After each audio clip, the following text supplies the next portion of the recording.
Good morning बच्चों,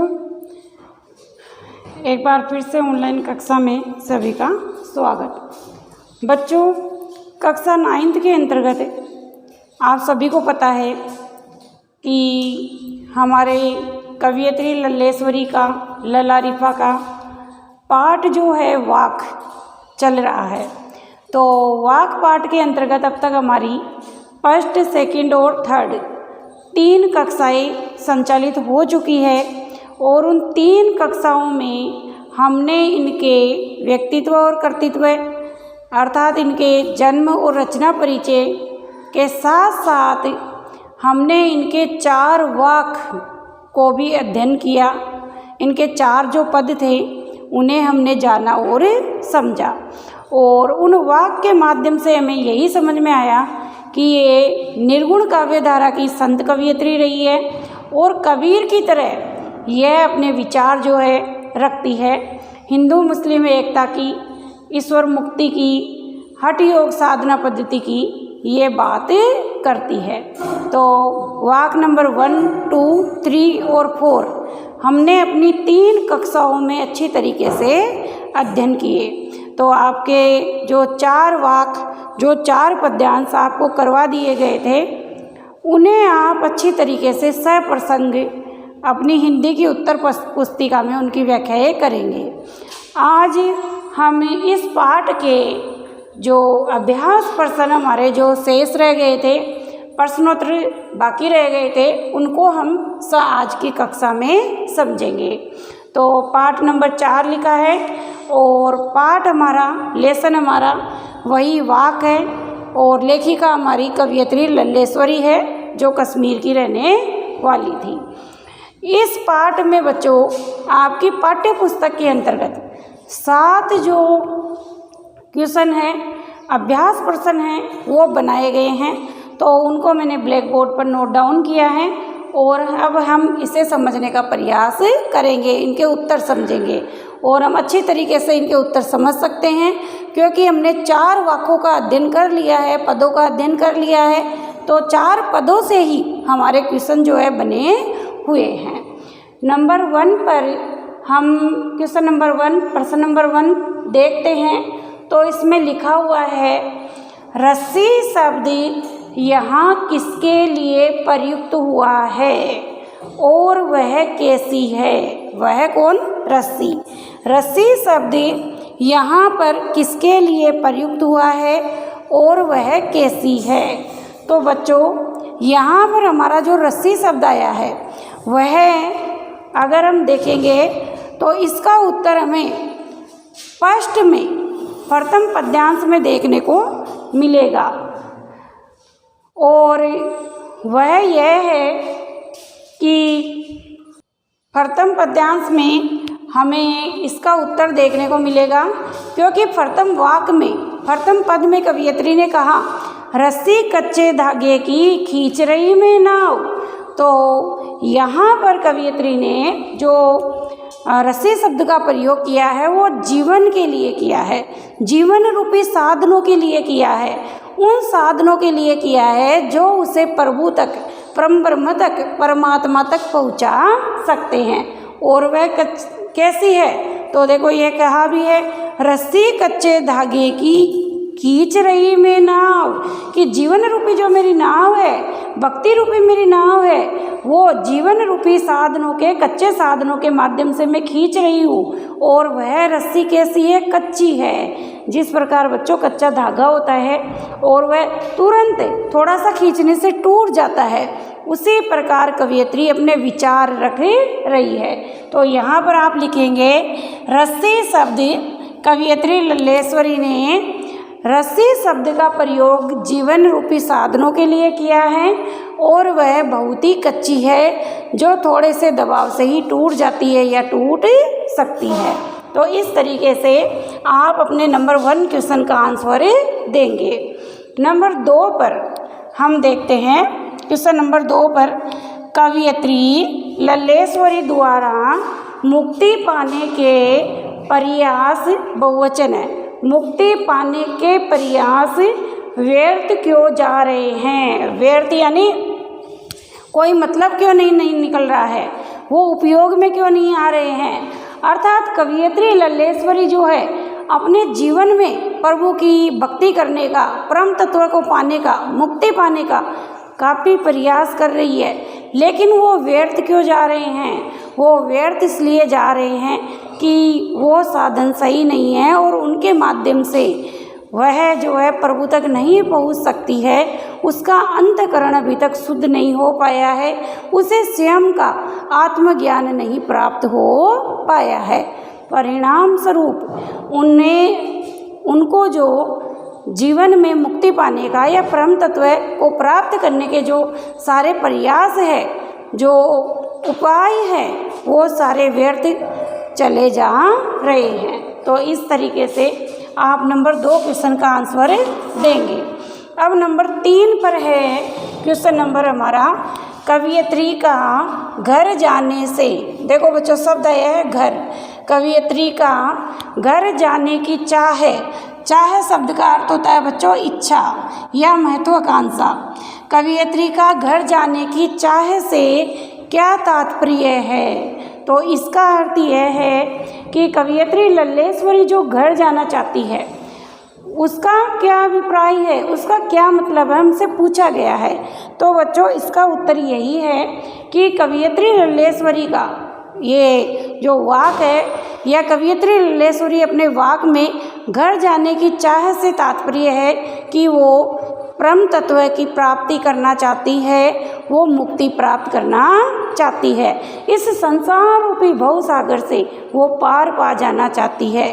तो यहाँ पर कवयित्री का घर जाने की चाह से तात्पर्य संसार रूपी भवसागर से पार होना, मुक्ति प्राप्त करना, इसका तात्पर्य है। नंबर 3 हमने समझा। नंबर 4 का जो हमारा पद्यांश है उसमें देखो बच्चों क्या कहा गया है, भावार्थ स्पष्ट कीजिए। कि कभी कभी क्या होता है, चाहे कोई भी कविता हो या कोई पद हो, दोहा हो या छंद हो या चाहे कवयित्री का वाक ही हो, उसमें से कुछ पंक्तियाँ उठा ली जाती है।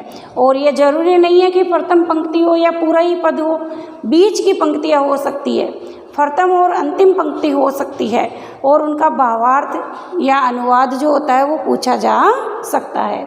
तो यहाँ पर नंबर 1 और नंबर 2 पर वाक की 3 पंक्तियाँ ली गई है।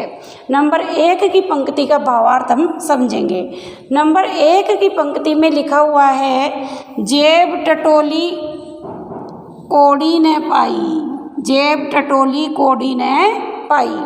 ये हमारा नंबर 2 का वाक था। ये हमारे नंबर 2 का वाक या कवयित्री लल्लेश्वरी का 2 नंबर का पद था, जिसमें उन्होंने कहा, जेब टटोली कोड़ी न पाई, मांझी को मैं दूँ क्या उतराई।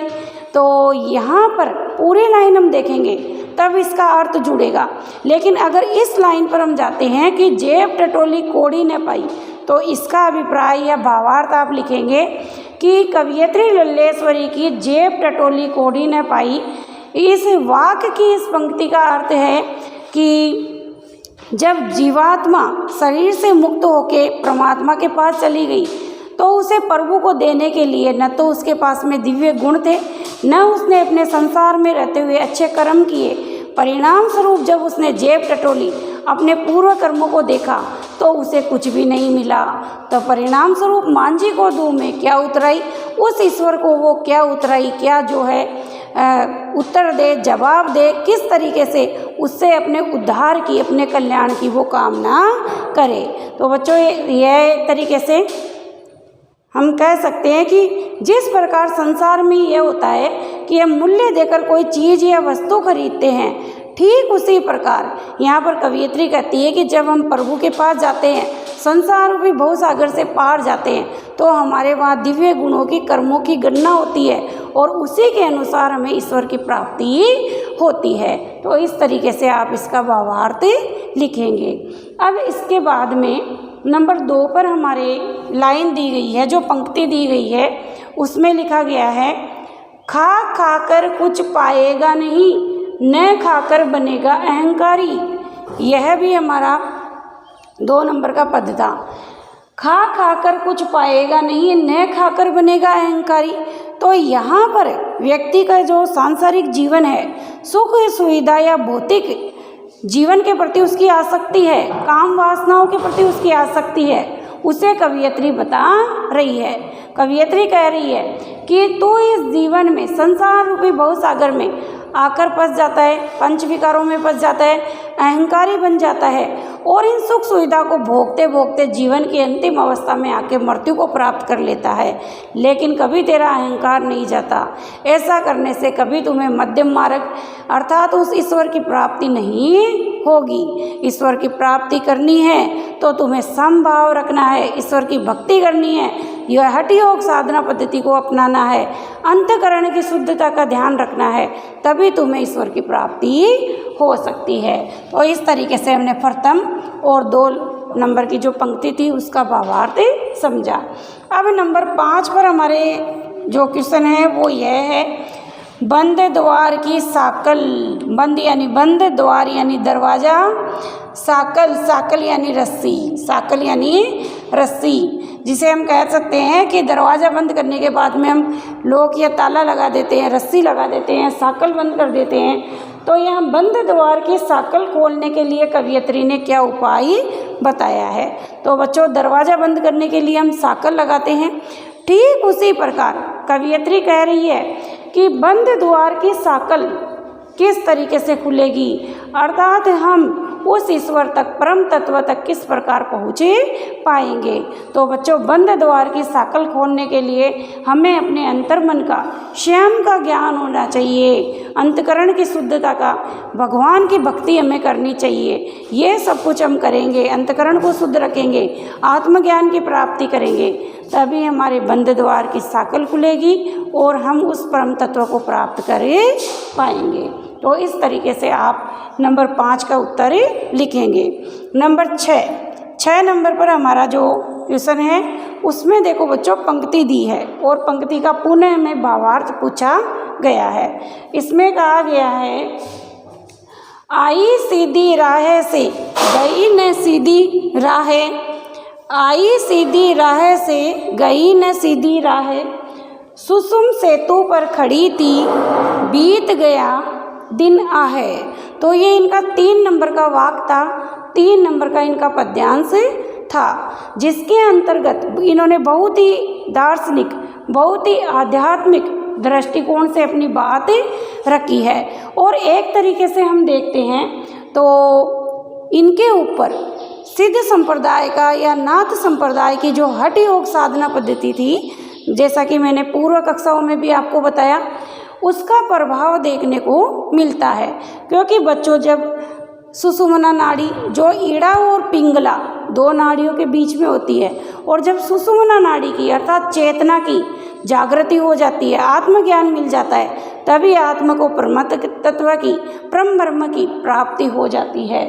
तो यहाँ पर कवयित्री का जो ये क्वेश्चन है इससे संबंधित है। तो यहाँ पर हम इसका भावार्थ देखेंगे कि आई सीधी राह से गई न सीधी राह है। जीवात्मा जो है गर्भावस्था के माध्यम से, माँ के पेट के माध्यम से, शरीर के माध्यम से इस संसार रूपी भवसागर में आ जाती है और उस शरीर के माध्यम से ही वो निकलती है, अर्थात मृत्यु हो जाती है। सुसुम सेतु पर खड़ी थी बीत गया दिन आहे, किंतु जब वो ईड़ा और पिंगला के बीच सुसुम सेतु पर मरणासन स्थिति में उसमें चेतना तो आई, लेकिन वो अंतिम अवस्था में थी, परिणाम स्वरूप है कुछ भी प्राप्त नहीं कर पाई, अर्थात उसे मुक्ति नहीं मिली। तो ईड़ा और पिंगला के बीच में स्थित सुषुम्ना जो नाड़ी है उसमें चेतना या जागृति लाने के संबंध में या ईश्वर की प्राप्ति या मुक्ति मिलने के संबंध में कवयित्री अपने विचार जो है रख रही है। इसके अतिरिक्त बच्चों हम देखेंगे कि नंबर 7 पर भी हमारे क्वेश्चन और रह गया है। नंबर 7 पर हमारा 7 नंबर का जो क्वेश्चन है उसमें कवयित्री ने ज्ञानी शब्द का प्रयोग किया है। शब्द है ज्ञानी।